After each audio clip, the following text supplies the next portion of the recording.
On the morning of March 3rd, 1993, in Silver Spring, Maryland, Vivian Rice stopped by her sister's house on her way to work.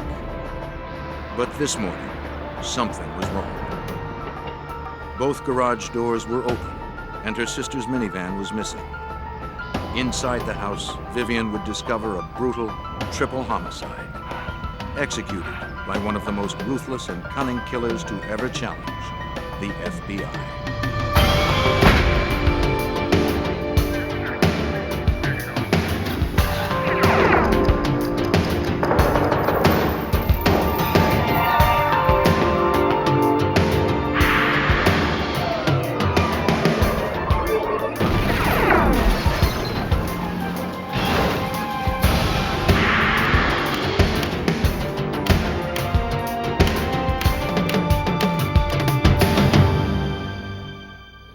When 3 people were found murdered in their home, it appeared like a burglary gone awry. But a crime this horrific deserved a closer look. The suspect who had the most to gain from the deaths also had the perfect alibi. Photographic proof that he was 3,000 miles away when the crime was committed. I'm Jim Kallstrom, former head of the FBI's New York office. It's our job to find the holes in even the most bulletproof alibi. In this case, we had our work cut out for us.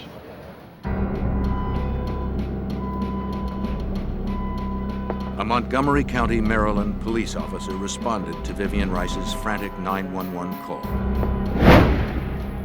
He found a female victim dead just inside the front door. He also found a second woman dead.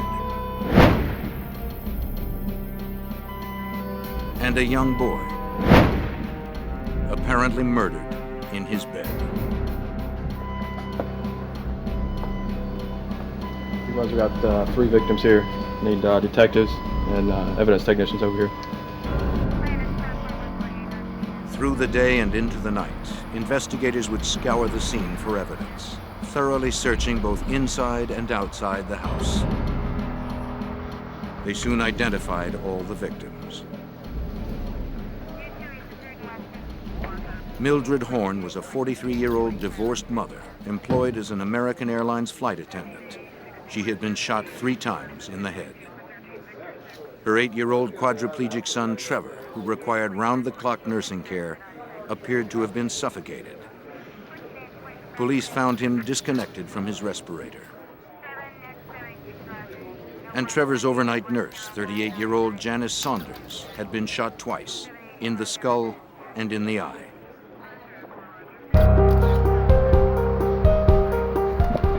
Evidence technicians began work immediately. They were thorough, but there was little evidence to collect. They dug a single distorted bullet fragment from the wood beside Trevor's window. Investigators took swabs of blood, carefully collecting samples for DNA testing. But the blood would match only the victim's DNA. With so little to lead investigators to a suspect, technicians scrounged harder for clues, collecting anything and everything that seemed promising.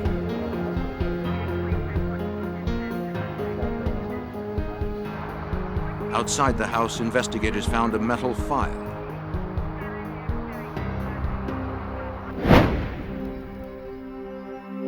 Police were thorough, but the killer had been meticulous.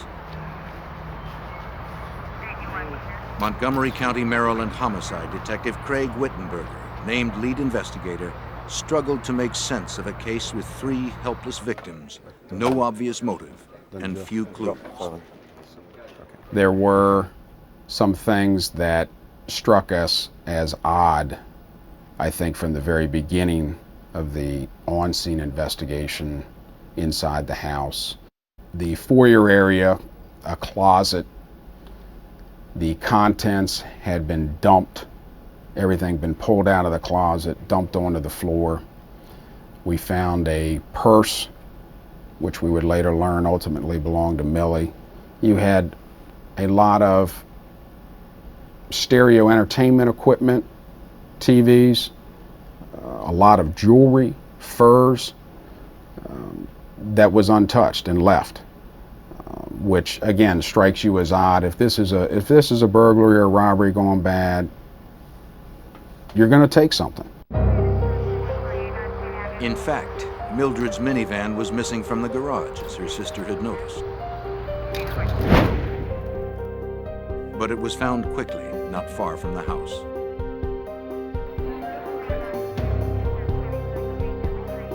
Some of Mildred's credit cards were also missing, but found the next day on a nearby roadside by a jogger.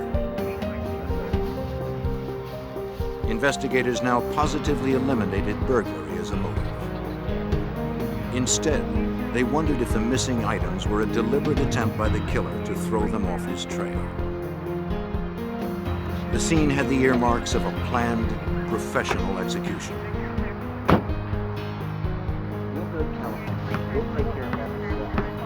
As for a suspect, at the crime scene, Vivian told them Mildred's ex-husband, Lawrence Horn, was probably responsible. She begged them to investigate him. He quickly became the prime suspect. All the family members were giving us this information that kept pointing to Lawrence Horn, that would be based on the very stormy, rocky relationship that Millie and Lawrence Horn had had for many, many years. Danny, could you get this drum set up in number 5 for me, please? All right. Investigators learned that in the 1960s and 70s, Horn had been a top producer and recording engineer for Motown Records, credited with many hits, including Shotgun by Junior Walker and the All-Stars. He'd married Mildred, an airline attendant, in 1973. Then he'd moved with Motown from Detroit to Los Angeles. Okay, give me the test. But when the company's fortunes waned, so did his. 3. He and Mildred divorced in 1987, but their problems continued. As Bob Dean, Maryland Assistant State's Attorney, soon discovered. We did some research on Lawrence Horn in the courthouse that day, particularly what the status of his child support payments were and whatever civil aspects of his ongoing civil battle with his wife were. And he had just been held in contempt several months before for failure to pay $18,000 in child support. But in reviewing more court records, investigators learned that on March 3rd, the day of the murders, Horn's financial outlook had brightened considerably. With his wife and son dead, he now stood to inherit $1.7 million. The money came from a malpractice settlement awarded to Trevor when a routine operation left him with brain damage. Should Trevor die, the settlement also listed his beneficiaries. The beneficiaries of Trevor were obviously his mother and his father, and that was Millie and Lawrence.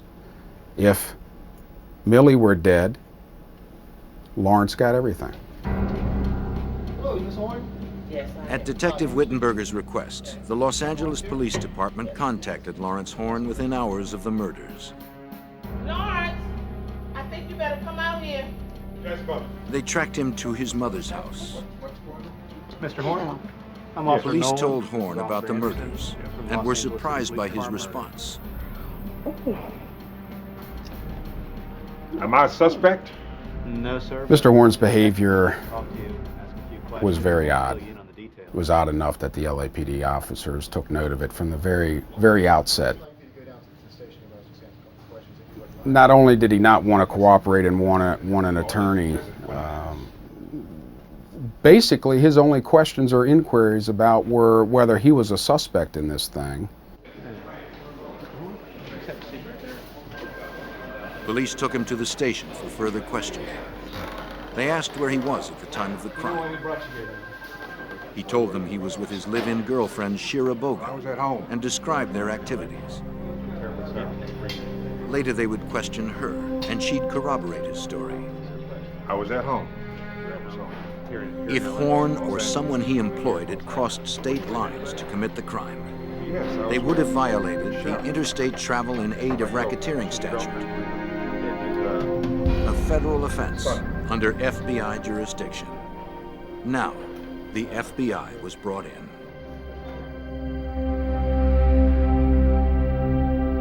A heinous crime had shocked the quiet community of Silver Spring, Maryland. A triple murder that brutally ended the lives of a quadriplegic boy, his mother, and his overnight nurse.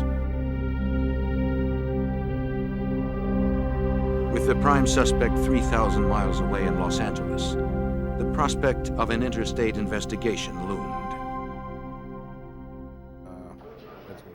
Local detectives called on the FBI. Okay, all right, goodbye. Special Agent Ed Roach was named case agent. The case immediately became a coast-to-coast investigation because the principal suspect was living at that time in Los Angeles. So we involved the Los Angeles division of the FBI. Perhaps that we could assist later in the investigation, either through profiling at Quantico or with the assistance of the FBI laboratory. Desperate for more clues, investigators sent a canine team back to where Mildred Horn's credit cards had been found by a jogger. The team soon recovered a rusty piece of metal, badly corroded, but clearly a gun part. Wittenberger sent it to the FBI lab for testing. FBI examiners determined the part was a trigger mechanism from an AR-7 rifle. A gun that's easy to disassemble into small pieces for transport or disposal, which seemed exactly what the killer had done. He had also taken another step to distance himself from the weapon. He'd very carefully drilled out the serial number. Often, a trained examiner can piece these numbers back together, but this killer had erased them for good.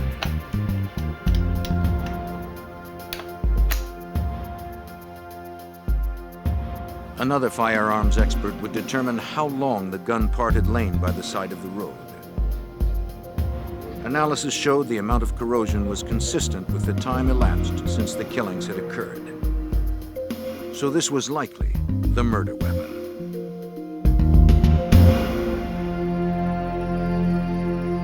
While the FBI lab processed the gun part, investigators in Maryland interviewed Tiffany Horn, Lawrence and Mildred's 18-year-old daughter. Right straight ahead. She was a student at Howard University in Washington, D.C. They gave her a routine polygraph test, which she easily passed.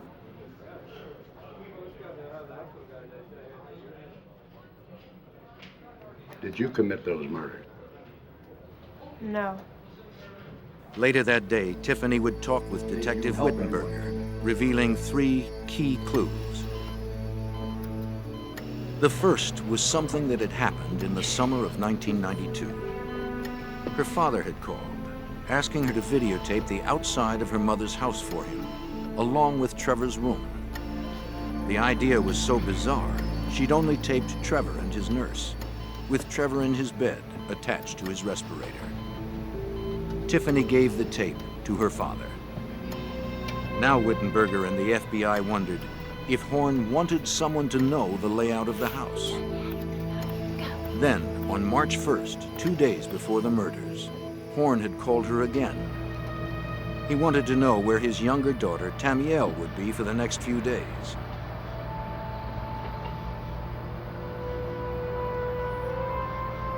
Tiffany said Tamiel would be with Aunt Vivian the night of March 2nd, because her mother was flying out on an early flight the morning of March 3rd.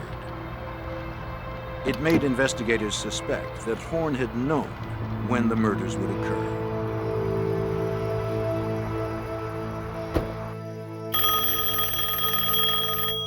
Tiffany shared one other revealing incident that day.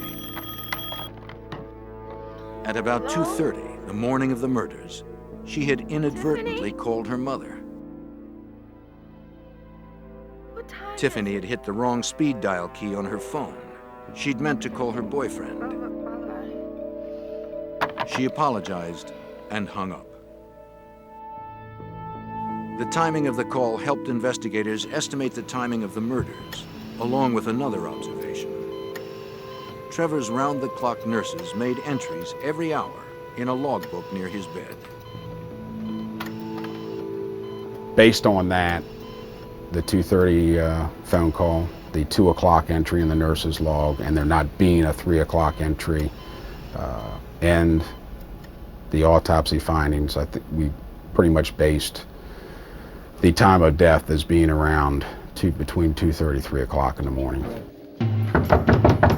On March 11th, about a week after the murders, Wittenberger and his partner flew to L.A. Police officer, search warrant! With the assistance of the Los Angeles Police Department, they carried a probable cause affidavit to search Horn's apartment.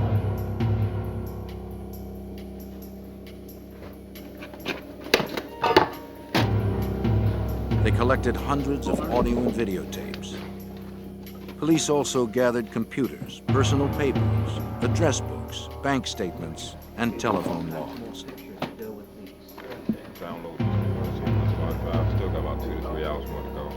Back at the station, investigators began the time-consuming task of reviewing all they'd recovered. They'd printed thousands of pages from the hard drives of Horn's computers. They found he'd made handwritten notes on documents regarding Trevor's settlement money. The notes confirmed what they already suspected. Horn was well aware he could gain a fortune from his son's death, and he was well versed in the legalities of the settlement. Investigators also found a map that was telling. It was hand-drawn, showing Mildred Horn's neighborhood. The streets were outlined and labeled. An X and her initials marked her house. Had Horn been directing a stranger to find her? Perhaps a contract killer. In the hundreds of hours of videotape that were recovered and screened, one home movie stood out. Horn had videotaped himself standing in front of his television set, which was tuned to the cable TV program guide station. The station was clearly broadcasting the time and date. 11:45 p.m., March 2nd, 1993, California time. 2:45 a.m., March 3rd, Maryland time. Exactly the time and date of the murders. Investigators quickly dubbed it the alibi tape, since it seemed to have been created for that purpose. Now, Wittenberger and the FBI seemed to have some substantial leads, but they were still far from apprehending the mastermind of this brutal crime. There he is again. Same shit. He's walking back. When investigators searched the LA apartment of their prime suspect in a triple murder, they discovered a suspicious videotape. Among themselves, they called it the alibi tape. But they would soon find a recording that was even more incriminating. A 22-second excerpt from Horn's dozens of audio tapes. It was from a conversation between Horn and an unknown male. The words were cryptic, but their meaning was clear. Can you play it?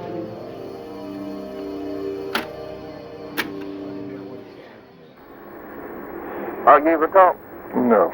Okay. All right, so I'm sitting there. Can you, Take a picture. I can take a picture of him, right there, but I couldn't, the noise, you understand what I'm saying? I wasn't able to do that, and I didn't want to go front-wise.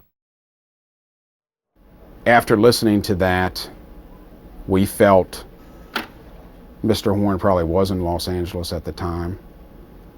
We also felt after listening to that conversation that this was probably the individual that committed these homicides making that phone call.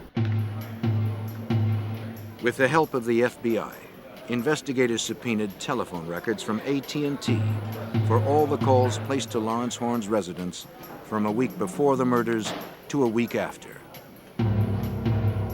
Most were useless, but 4 long-distance calls stood out. 2 had been made just days before the murders from a Detroit payphone. The other two were made in the early hours of March 3rd from payphones near Mildred Horn's house. One from outside a Denny's restaurant and the other from a Days Inn. The call from the Denny's was made to the home of Lawrence Horn at 5:12 a.m. Maryland time, just a few hours after the murders. What is going on? What time is it?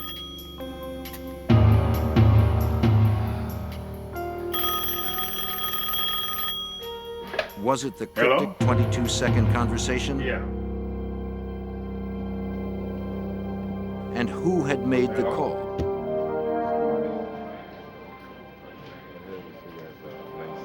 Investigators spent hours scanning dozens of registration forms from local motels. A check of the hotels and the motels in the area, a few miles circumference of the murder scene, turned up an individual checking in approximately midnight the day these murders were committed to the Days Inn using a Michigan driver's license in the name of James Edward Perry.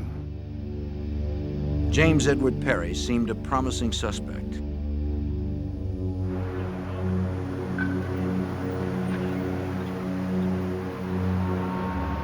With Lawrence Horn's roots in Detroit's music industry and the Detroit call in his telephone records, perhaps there was a connection. Background checks revealed he'd served about 10 years' time for shooting a Michigan state trooper after an attempted bank robbery in the early 1970s. Now he was a minister. He claimed he would be able to pick lottery numbers for people. People could call him for his advice. He had business cards and flyers that he would hand out, that he was, like I say, a minister. I believe he called himself on some of these things Apostle James. As investigators learned more about Perry, Wittenberger had picked up another trail. In Lawrence Horn's telephone records, he'd noticed some calls had been made on a calling card. What do you want? He subpoenaed the records. The name on the card was Camilla McKinney. FBI agents appeared at Camilla's address. Instead, they found Marcia Webb. It turned out she was Lawrence Horn's cousin. Oh, no. She said Horn had asked her to get the card, claiming he needed it for business. She'd made up the name McKinney. She thought her past payment problems might keep her from getting a card. The calling card records revealed a complex web of phone calls. They began almost a year before the murders and continued for several months after. We examined the records for that calling card account and saw that there were numerous calls throughout 1992 and 1993 from payphones in Los Angeles. Payphones that we plotted out on a street grid, primarily within walking distance of Lawrence Horn's house. It went directly to James Perry's house in Detroit. I could do it. And likewise, there were numerous calls from 1992 to 1993 of payphones throughout Detroit, primarily on the east side of Detroit, which is where James Perry lived, to Lawrence Horn's house in Hollywood. And we figured Perry was looking for the rest of his payment. And we surmised that that Horn was waiting for his windfall from his son's estate. But if it seemed investigators had finally hit the jackpot, the prize remained just out of their grasp. Connecting suspects to calls required painstaking detective work, logging the time and phone number where each call was made and received, then attempting to place the suspects accordingly. Horn and Perry had covered their tracks with many layers of deception. Investigators were beginning to bog down, and their frustration was starting to show.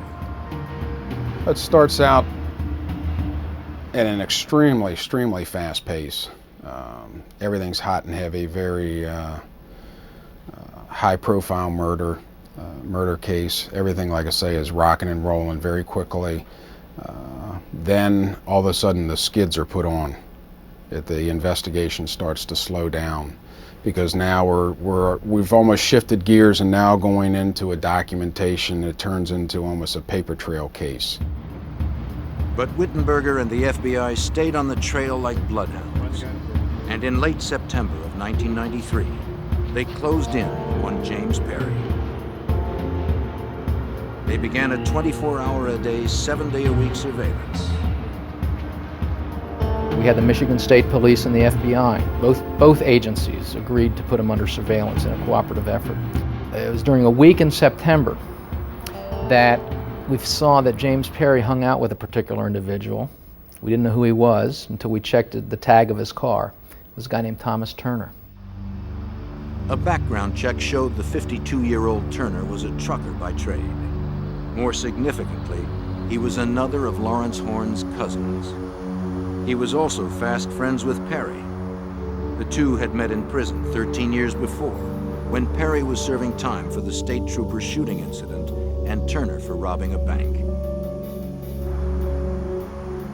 Identifying Turner would prove an important break in the case.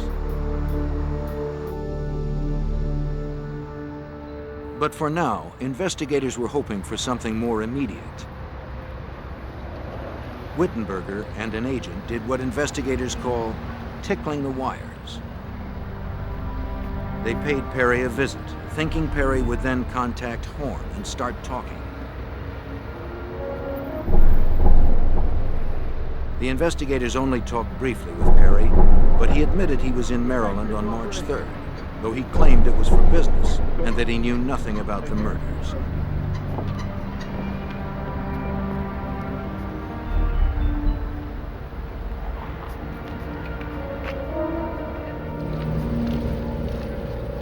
In September of '93, after weeks of wrangling for a court authorization to tap Lawrence Horn's home phone, federal agents finally got the go-ahead. Special Agent Roach was key in obtaining the approval.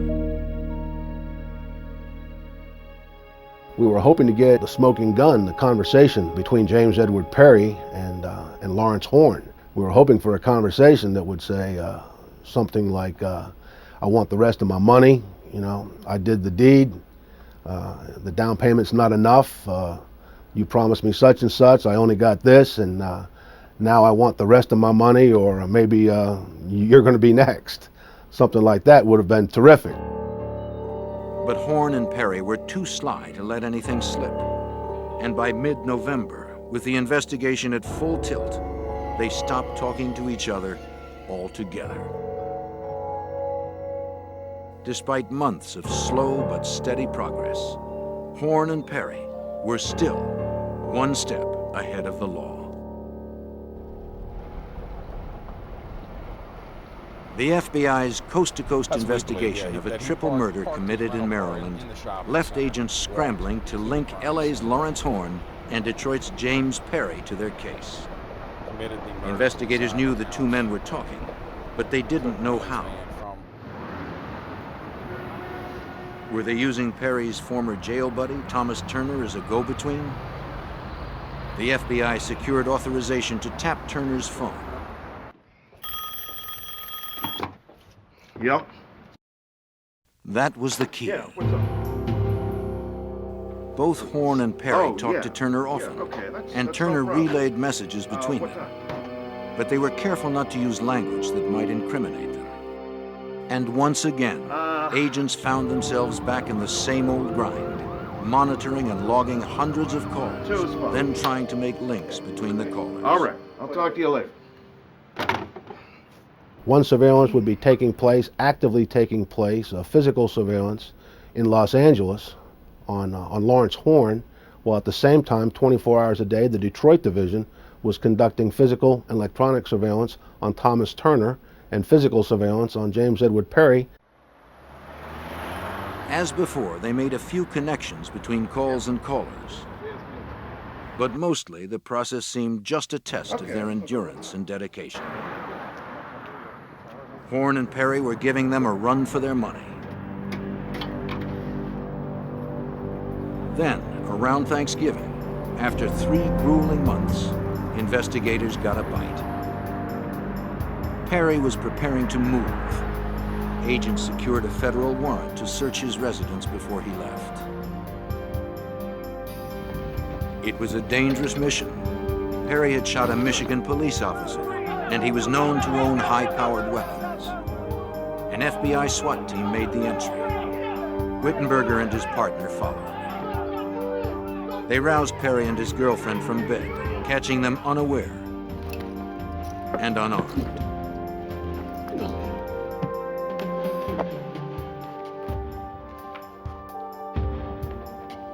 Then they began to search the house. Police collected videotapes, bank statements, and other documents. Much of what they found seemed strangely out of place in the home of a so-called minister. There were voodoo relics, Soldier of Fortune magazines, and books on topics like criminal investigations, managing gunshot wounds, and interpreting bloodstain evidence. Investigators hoped to prove that Perry had bought the books as well. They called the publishers, getting only one hit from Paladin Press. A canceled check proved to be the turning point in the case. Perry had ordered 2 books from Paladin Press about a year before the murders. 2 chilling titles: Hitman, a manual for independent contractors, and How to Build Disposable Silencers. When you read through those books, it was very disturbing to see the number of similarities and parallels from the Hitman book to what transpired inside Millie's home on March 3rd. Finally, the pieces began to form a single picture. Mildred's missing minivan was explained. Perry had used it to get back to his rental car, which he'd parked some distance from the crime scene, as the book recommended. The credit cards found by a jogger on a road near the house also fit in neatly. It said, if you want to make it look like a burglary, do a little bit of messing around the house, take some items and then throw them along the side of the road. It said, throw the pieces of the rifle along the side of the road. Another thing that the book recommended was to take a little narrow file and run it through the barrel of the rifle. And a little narrow file was found in the backyard with deposits of chemicals consistent with gunshot residue. The book also suggested using an AR-7 rifle, exactly the gun whose trigger mechanism was found earlier. Likewise, examiners determined the single spent bullet found in Trevor's room was .22 caliber, popular with assassins. .22s distort when they enter a human body, so it's hard to match them to a gun. They're also small, quiet, and inexpensive.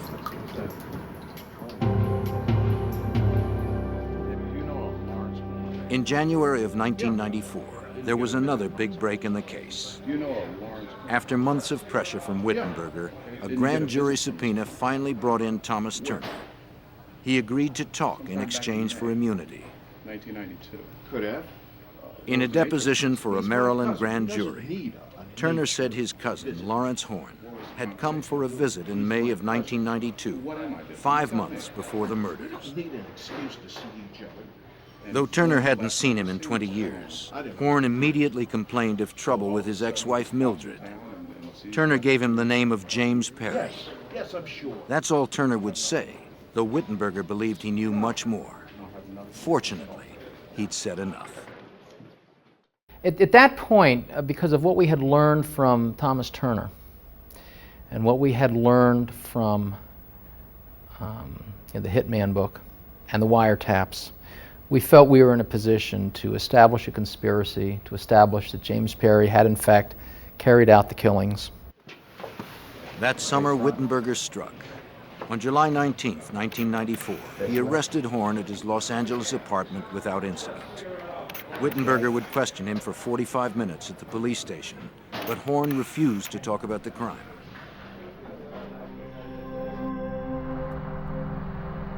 On the same day, FBI agents in Detroit were waiting for a judge to sign the warrants for the arrest of Perry. In the meantime, they conducted an overt surveillance.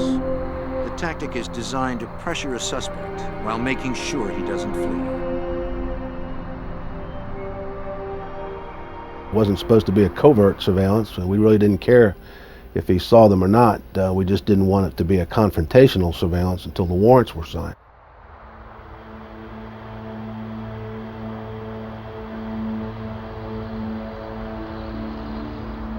Once the warrants were finalized, agents could arrest Perry. Until then, they would follow him in the open, knowing he knew they were there. They would keep him in sight at all times.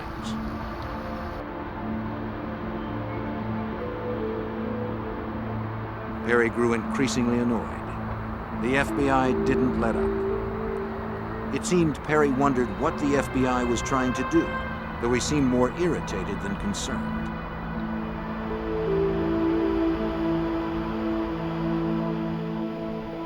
He drove off, still in clear view of agents. They didn't know where he was headed, but stayed with him anyway.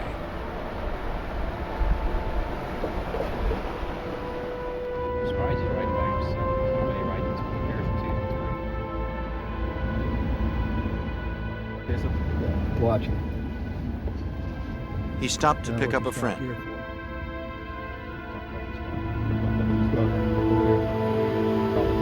A man the agents were not familiar with.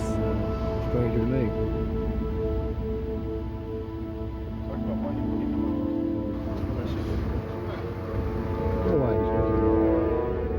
The two drove off in Perry's car, with the tail close behind. Well, let's give him something to play with. Stay right on.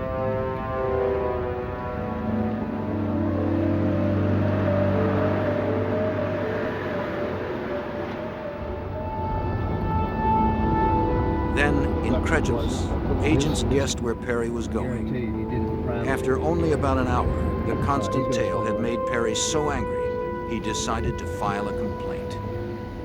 Amazingly, he took his gripe straight to the Detroit FBI field office. Perry's timing was incredible. He and his friend arrived at the office just as FBI agents awaited final word on his arrest warrant. I want to see an FBI agent now. This is a bad idea, Perry. Now! I want to see an FBI agent right now. Perry demanded to see an agent. I'm not going to calm down. And he was quickly accommodated. A clerk called Special Agent Roach. Bring heat on yourself. Bring him on in. Come on, you're home now, man. Sir, would you step aside, please? While agents checked him for weapons, Perry confronted Roach, wanting to know if agents were going to arrest him or if they were just planning to harass him. First of all, I appreciate And we told him in minutes, you were going to expect a phone call from Montgomery County, Maryland, telling us the warrants have been signed and you've been indicted for 3 counts of first-degree murder. What you doing, man? And the telephone came in a few minutes later, and we advised him that he was, in fact, under arrest. you have the right to remain silent. And you have the But right to now, legal counsel. even with In both light men in of the custody, statement, will one ensure question all still your rights are remained. protected and observed. If Perry was the hired gun, how had Horn paid him for the crime? After months of relentless pursuit by local investigators and the FBI, the elusive Horn and Perry were finally in custody. But there remained a nagging question. How had Horn paid Perry for the crime?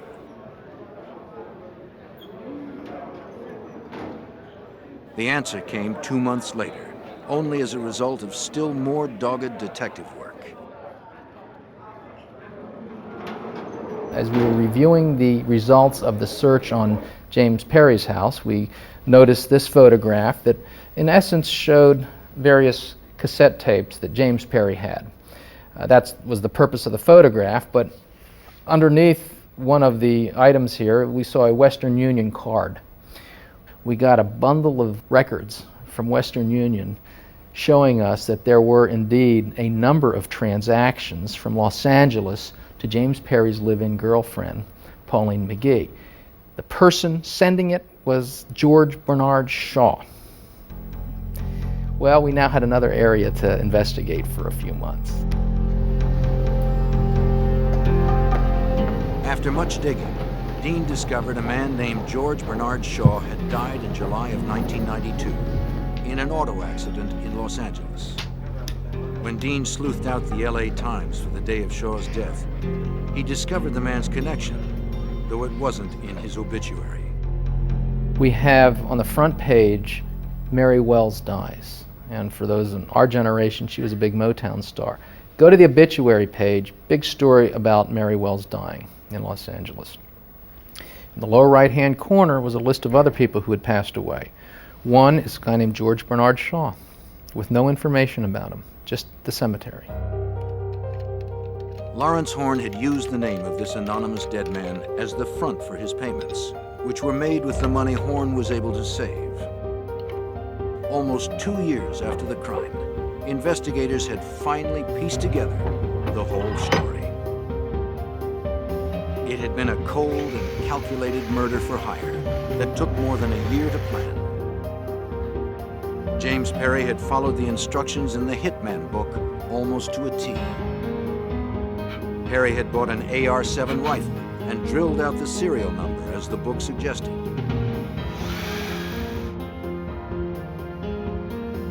And he'd built a disposable silencer using the book's directions. He'd carefully cut the parts and assembled it. He also packed a bag of supplies, a brown mechanic suit so he could walk through Mildred's neighborhood looking like a repairman, and latex gloves so he'd leave no fingerprints. In the months before the crime, he and Horn had talked often, discussing each detail. At Perry's request, Horn had sent him a map of Mildred's neighborhood and a video of Trevor's room. Horn had chosen a date when Tamiel would be out of the house, his only show of mercy in this heinous crime. On the appointed day, Perry had driven a car rented by Turner from Detroit. He checked into a motel near Mildred's house in Maryland. Perry had paid cash, as the book recommended, hoping the motel wouldn't require an ID. I have to see some ID. Paying cash. Need to see. But it did. It's possible. Without his Xerox driver's license, police might never have cracked the case. We couldn't believe that he did something that dumb, that put him in Silver Spring, Maryland, on the date and the time of the murders. Then, he'd driven his rental car to a shopping center near Mildred's house and walked from there, following Horn's hand-drawn map.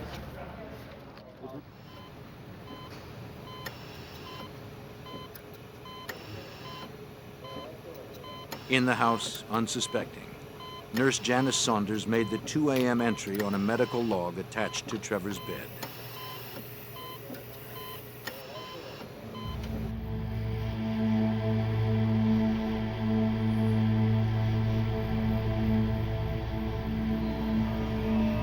Perry approached the French doors at the back of the house, as planned.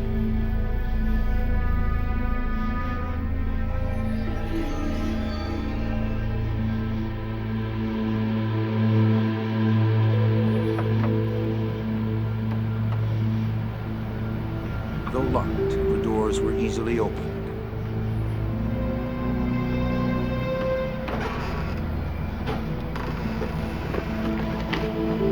He entered, barely making a sound.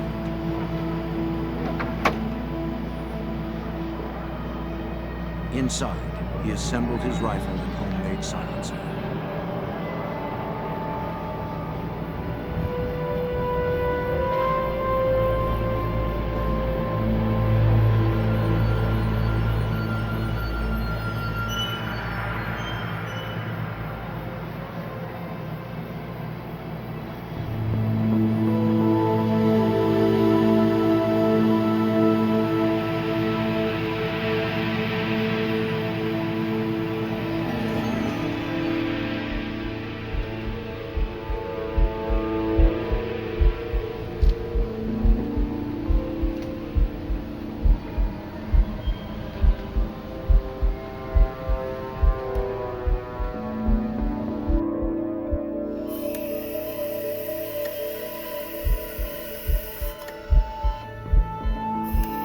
likely took Saunders completely by surprise.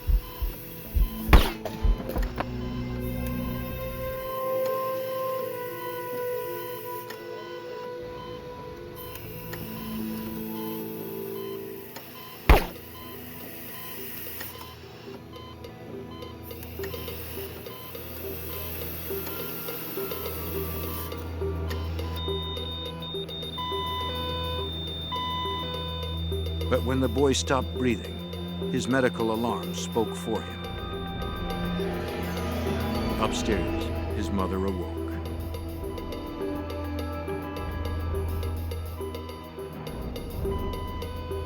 Mildred Horn went downstairs to investigate. There, she too met the killer. Harry shot Mildred 3 times in the face.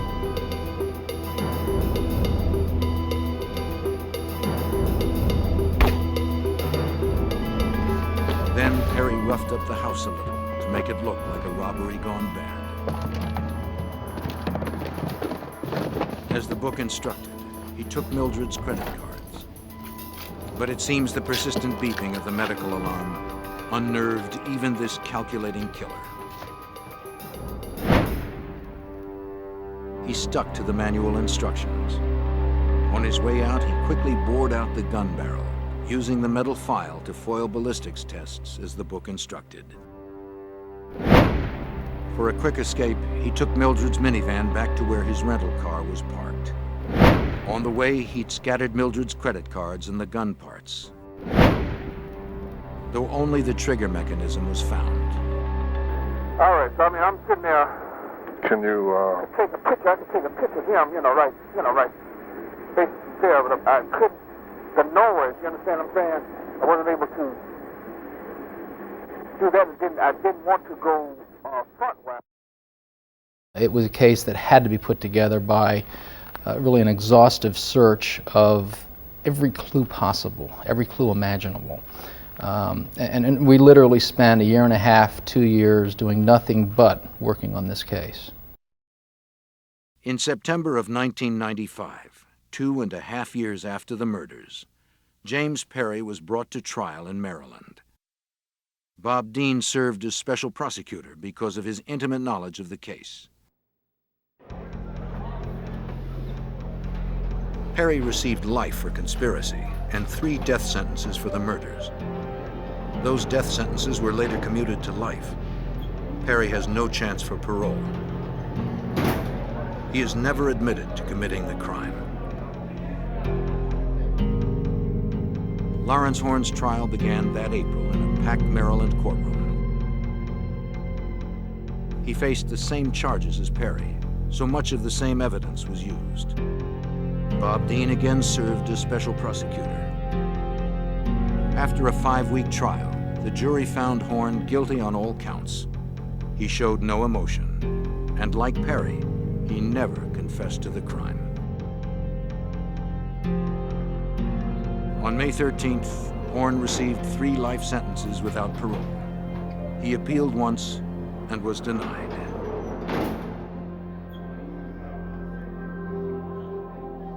I think both Mr. Horn and Mr. Perry did a very good job in planning this, and they came very close to getting away with this. There would be one more bittersweet victory for the families of the victims. Following the murders, they filed a federal lawsuit against the publishers of Hitman, a technical manual for independent contractors. In late May of 1999, they won the suit, including a multi-million-dollar settlement and a promise from the publisher to stop selling the book.